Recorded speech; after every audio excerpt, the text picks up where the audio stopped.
ಪರದ ಬೊಣ್ಣೆ ಕಡುಂಬುಟ್ಟು ಈ ರೀತಿಯಲ್ಲಿ ರೆಡಿಯಾಗಿದೆ. ನಮ್ಮ ಎಲ್ಲ ಶುಭ ಸಮಾರಂಭಗಳಿಗೆ ಇದರ ಆದ್ಯತೆ ಮೊದಲಿರುತ್ತೆ. ನಾವು ಮಾಡೇ ಮಾಡ್ತೀವಿ. ನಾಟಿ ಕೋಳಿ ಜೊತೆ ಇದು ಸೂಪರ್ ಕಾಂಬಿನೇಷನ್. ಒಮ್ಮೆ ಟ್ರೈ ಮಾಡಿ.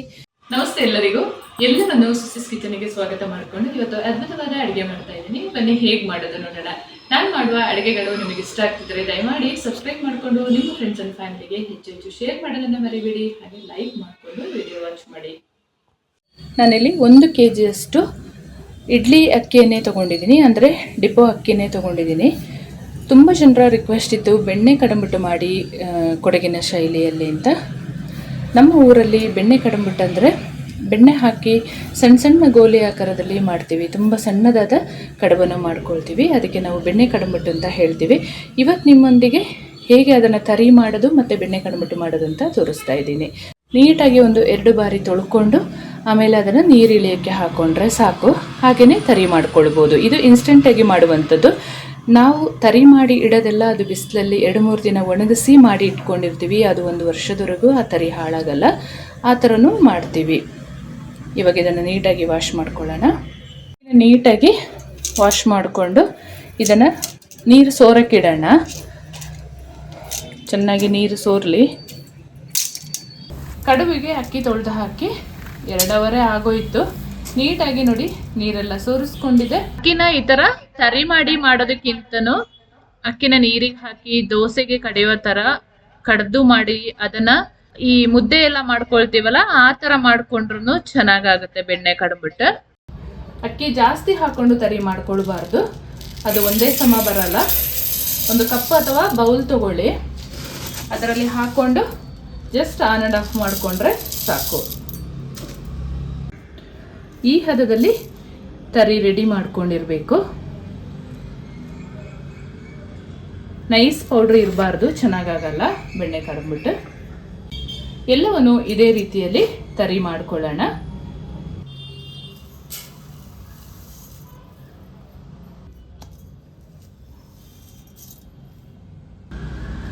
ಎಲ್ಲ ಕಡುಂಬುಟ್ಟು ತರಿ ನೋಡಿ ಈ ರೀತಿಯಲ್ಲಿ ರೆಡಿಯಾಗಿದೆ.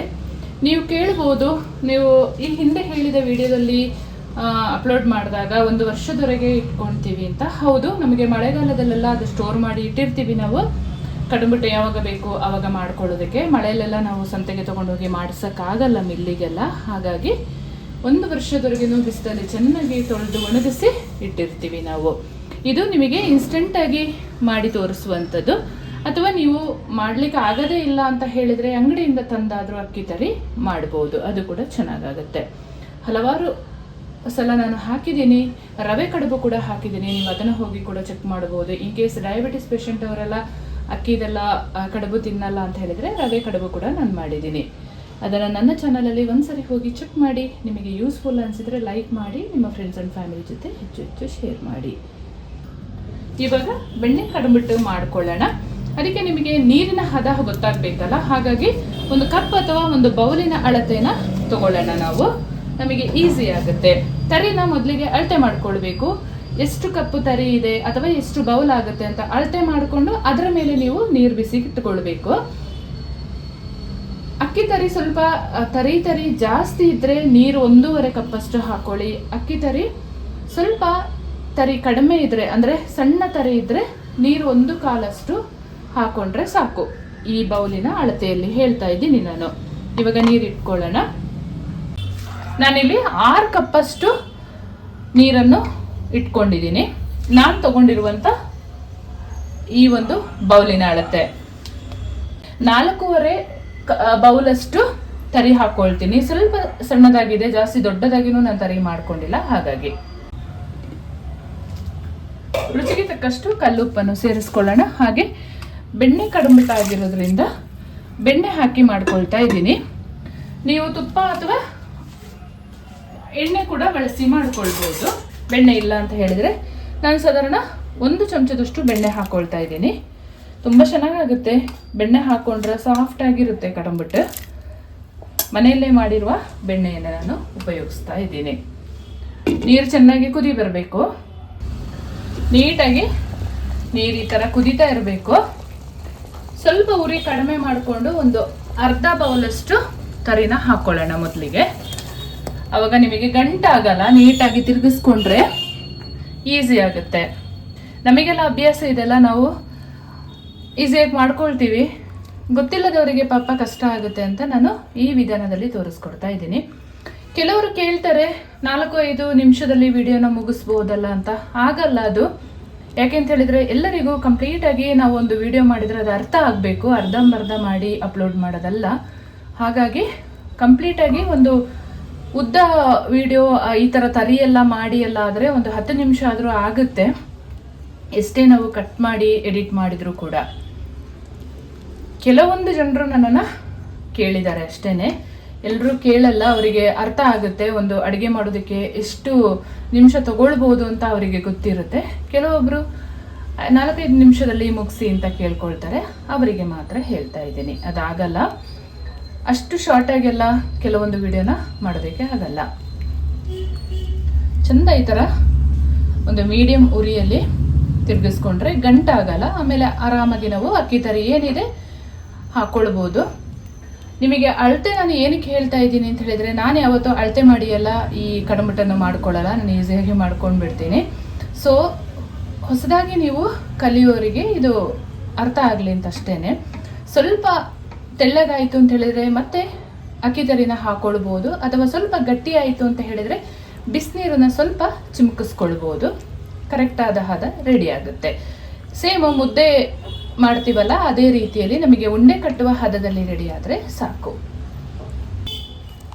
ಇವಾಗ ತರಿನ ಈ ಥರ ಹಾಕ್ಕೊಂಡು ಗಂಟಿಲ್ಲದಾಗೆ ತಿರುಗಿಸ್ಕೊಳ್ಳೋಣ.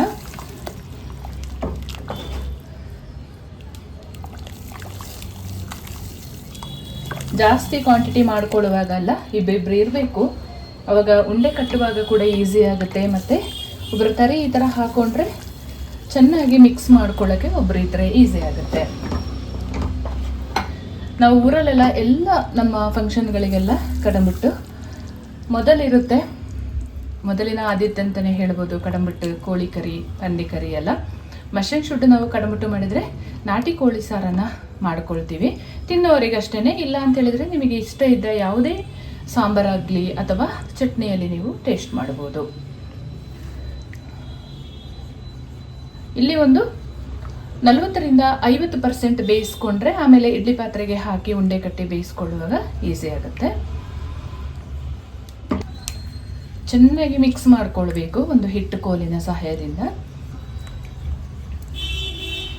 ನಾವೆಲ್ಲ ಊರಲ್ಲಿ ಈ ಥರ ಹಿಟ್ಟು ಕೋಲನ್ನು ರೆಡಿ ಮಾಡ್ಕೊಂಡಿರ್ತೀವಿ.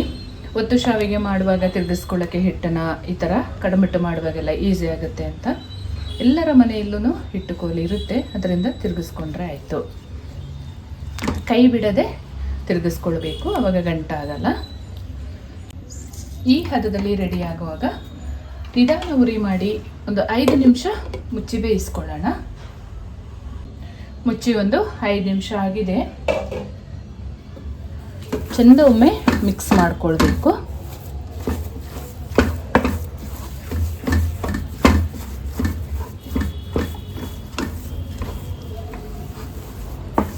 ಎಷ್ಟು ಚೆನ್ನಾಗಿ ಮಿಕ್ಸ್ ಮಾಡ್ಕೊಳ್ತೀವಿ ಅಷ್ಟು ಚೆನ್ನಾಗಿ ನಮ್ಮ ಬೆಣ್ಣೆ ಕಡಂಬಿಟ್ಟು ರೆಡಿ ಆಗುತ್ತೆ.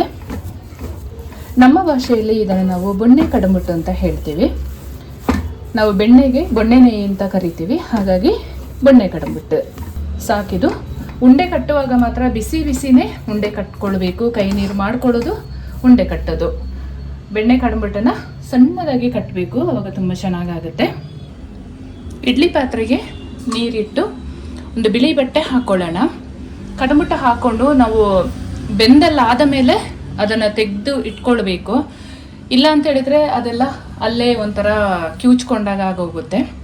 ಬೆಂದಾದ್ಮೇಲೆ ಇಮಿಡಿಯೇಟಾಗಿ ಬಿಸಿ ಬಿಸಿ ಇದ್ದಾಗನೇ ಬೇರೆ ಪಾತ್ರೆಗೆ ತೆಗೆದು ಆಮೇಲೆ ಇದಕ್ಕೆ ಹಾಕ್ಕೊಳ್ಳಿಕ್ಕೆ ಈಸಿ ಆಗುತ್ತೆ ಬಟ್ಟೆ ಸಮೇತ ಅಂತ ಬಿಳಿ ಬಟ್ಟೆ ಹಾಕ್ಕೊಂಡ್ರೆ ಒಳ್ಳೆಯದು. ನೀರು ಚೆನ್ನಾಗಿ ಕಾಯಲಿ. ಕೈ ನೀರು ಮಾಡ್ಕೊಳ್ಳೋಕ್ಕೆ ಒಂದು ಪಾತ್ರೆಯಲ್ಲಿ ನೀರಿಟ್ಕೊಳ್ಬೇಕು. ಸ್ವಲ್ಪ ಸ್ವಲ್ಪನೇ ಹಿಟ್ಟನ್ನು ತಗೊಂಡು ಉಂಡೆ ಕಟ್ಕೊಳ್ಳೋಣ.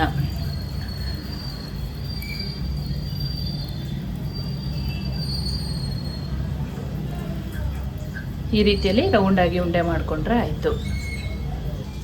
ಕೈ ನೀರು ಮಾಡ್ಕೊಳ್ಳೋದು ಸ್ವಲ್ಪ ಹಿಟ್ಟನ್ನು ತಗೊಂಡು ಸಣ್ಣ ಸಣ್ಣದಾಗಿ ಉಂಡೆ ಮಾಡಿಕೊಂಡ್ರೆ ಆಯಿತು.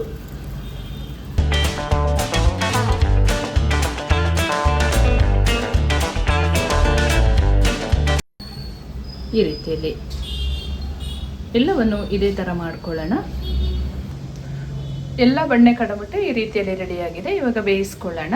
ನೀರು ಕೂಡ ಬಿಸಿಯಾಗಿದೆ ಇಡ್ಲಿ ಪಾತ್ರೆಯಲ್ಲಿ. ನೀರು ಈ ಹದದಲ್ಲಿ ಬಿಸಿಯಾಗಿರಬೇಕು. ಒಮ್ಮೆಗೆ ಜಾಸ್ತಿ ಹಾಕಿ ಬೇಯಿಸ್ಕೊಳ್ಳೋದು ಬೇಡ. ಫೈನಲ್ ಆಗಿ ಬೆಂದ ಮೇಲೆ ಒಂದ್ಸರಿ ಬೇರೆ ಪಾತ್ರೆಗೆ ತಗೊಂಡು ಮತ್ತೆ ಇಡ್ಲಿ ಪಾತ್ರೆಗೆ ಹಾಕೊಳ್ಳುವಂಥದ್ದು. ಬೆಣ್ಣೆ ಕಡಂಬಿಟ್ಟನ್ನ ಈ ರೀತಿಯಲ್ಲಿ ರೆಡಿ ಮಾಡಿಕೊಂಡು ನಿಮಗೆ ಯಾವ ಸಾಂಬಾರು ಇಷ್ಟ ಇದೆ ಅದರಲ್ಲಿ ನೀವು ಟೇಸ್ಟ್ ಮಾಡ್ಬೋದು, ಇಲ್ಲ ಚಟ್ನಿಯಲ್ಲಾದರೂ ಮಾಡ್ಬೋದು.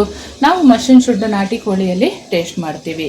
ಅದ್ಭುತವಾದ ನಮ್ಮ ಬೆಣ್ಣೆ ಕಡಂಬಿಟ್ಟು ಈ ರೀತಿಯಲ್ಲಿ ರೆಡಿಯಾಗಿದೆ. ನೀವು ಕೇಳಿದ ಬೆಣ್ಣೆ ಕಡುಬು ತುಂಬ ಸುಂದರವಾಗಿ ರೆಡಿಯಾಗಿದೆ. ಮಾಡ್ಕೊಳ್ಳುವಾಗ ಮಾತ್ರ ತುಂಬ ಟೈಮ್ ಹಿಡಿಯುತ್ತೆ, ಸಣ್ಣ ಸಣ್ಣದಾಗಿ ಮಾಡಬೇಕಲ್ಲ, ಹಾಗಾಗಿ ಬೆಣ್ಣೆ ಕಡಂಬಿಟ್ಟು ಈ ರೀತಿಯಲ್ಲಿ ರೆಡಿಯಾಗಿದೆ. ನಮ್ಮ ಎಲ್ಲ ಶುಭ ಸಮಾರಂಭಗಳಿಗೆ ಇದರ ಆದ್ಯತೆ ಮೊದಲಿರುತ್ತೆ. ನಾವು ಮಾಡೇ ಮಾಡ್ತೀವಿ. ನಾಟಿ ಕೋಳಿ ಜೊತೆ ಇದು ಸೂಪರ್ ಕಾಂಬಿನೇಷನ್. ಒಮ್ಮೆ ಟ್ರೈ ಮಾಡಿ. ನಾನು ಮಾಡುವ ಅಡುಗೆಗಳು ನಿಮಗೆ ಇಷ್ಟ ಆಗ್ತಿದ್ರೆ ದಯಮಾಡಿ ಸಬ್ಸ್ಕ್ರೈಬ್ ಮಾಡಿಕೊಂಡು ನಿಮ್ಮ ಫ್ರೆಂಡ್ಸ್ ಆ್ಯಂಡ್ ಫ್ಯಾಮಿಲಿ ಜೊತೆ ಹೆಚ್ಚು ಹೆಚ್ಚು ಶೇರ್ ಮಾಡಿ. ಹಾಗೆಯೇ ಸಬ್ಸ್ಕ್ರೈಬ್ ಮಾಡೋದನ್ನು ಮರಿಬೇಡಿ. ಮುಂದೆ ಅದ್ಭುತವಾದ ಹೊಸ ಅಡುಗೆಯೊಂದಿಗೆ ನಿಮ್ಮನ್ನು ಭೇಟಿ ಮಾಡ್ತೀನಿ. ಅಲ್ಲಿವರೆಗೂ ತುಂಬ ಹೃದಯದ ಧನ್ಯವಾದಗಳು.